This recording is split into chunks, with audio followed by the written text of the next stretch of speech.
En Gaspésie, aux îles de la Madeleine, vous vous doutez qu'à part d'être au bout du monde à l'est, on n'est pas bien différent des autres, mais on l'est quand même un peu. On a nos particularités ici, comme tout le monde, dans toutes les régions du Québec, et on les veut reconnus et on veut leur apporter une réponse en toute reconnaissance de leur existence. Et ça s'appelle pour nous la régionalisation. On dit que la pandémie est venue mettre des spotlights sur les forces et les faiblesses qui existaient déjà avant.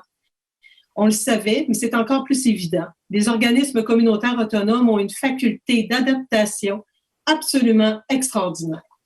Ils sont proches de leur monde, ils agissent avec leur monde et ils tissent des communautés fortes.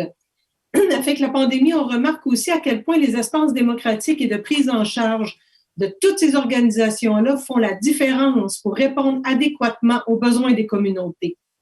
Les organismes communautaires sont des lieux de prise en charge collective, c'est des lieux d'accueil. Il n'y en a pas de liste d'attente dans le milieu communautaire et c'est des lieux de proximité qu'on affaiblit depuis trop longtemps avec les différentes réformes qui ont eu lieu dans les dernières années.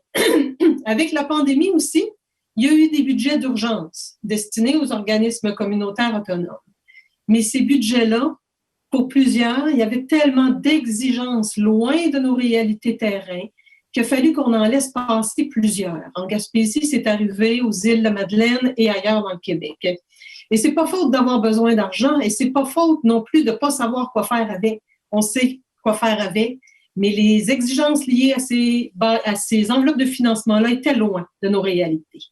Donc, si on a une demande spéciale aujourd'hui, ce sera celle de rapprocher les pouvoirs et les décisions des milieux, et particulièrement des organismes communautaires, pour que les personnes qui y contribuent, ils sentent une résonance et puissent agir avec les gens. Il faut donc du financement à la mission suffisamment, on le dit depuis toujours, parce que s'il avait été suffisant, les besoins qu'on a eus, particulièrement dans cette période de pandémie-là, n'auraient pas été aussi grands, parce qu'on se serait occupé de notre monde avec eux autres, comme toujours, avec une capacité d'agir et sans s'épuiser comme on le fait présentement parce qu'on est si bon pour travailler avec les moyens du bord.